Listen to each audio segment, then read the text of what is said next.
lâu rất lòng ai và nó xuống mi và bằng lại mi cần xin lỗi mồ dây ruang cô lên và xếp thì dù bao từng pangin dalam zona oh mi pundang ni nau tat manse mi pundo lai mi kanse mi pundang ni kan ne lase ho lai mi pundang walu ho van mo kan ai ri lai train tuom lo sa long ai va na so mi va bang lai mi si lo mo dây ruang cô lên và xếp thì dù bằng từng pangin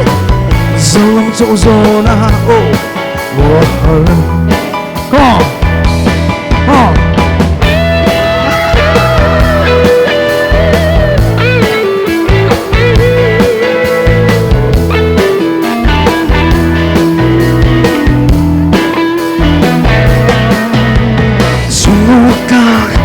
cô nung ngày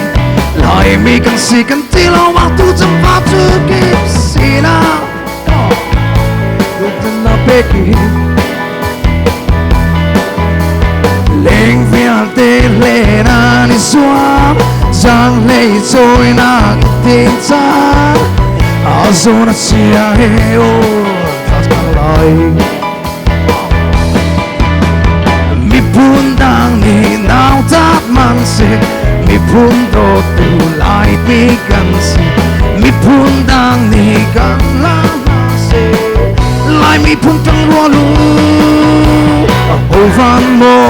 kan ai ri la reng tuom lo san long ai va na so mi va bang lai mi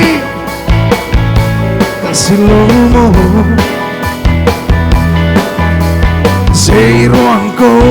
lên và xếp thì dù bằng tiếng pangin dalam zona oh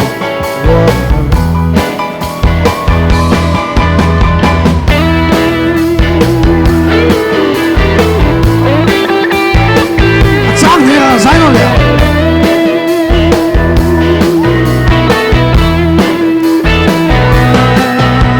sungguh cô nung ngày lại mi cần gì cần tí lâu mà tu chăm pha li chu kịp gì nào lo chân nào bé kia lên phía tây hiền lên đi xóa giang lấy rồi na tiếng cha áo sâu na chi ô đất đá xa lại mi pundang ni nau tat manse mi pundo tu lai mi kanse mi pundo na kan ne la se lai mi pundang walu ovan mo kan ai ri lai train tuom lo san long ai va na so mi va bang lai mi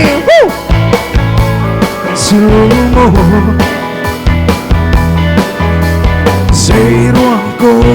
lên và xếp tí dù bằng tiếng pangin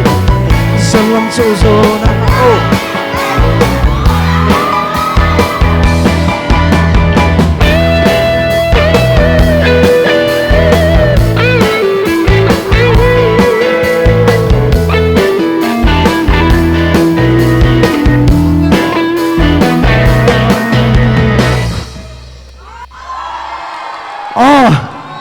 Kakakatay pa to, pakaroon po sa seminary ka. Oh.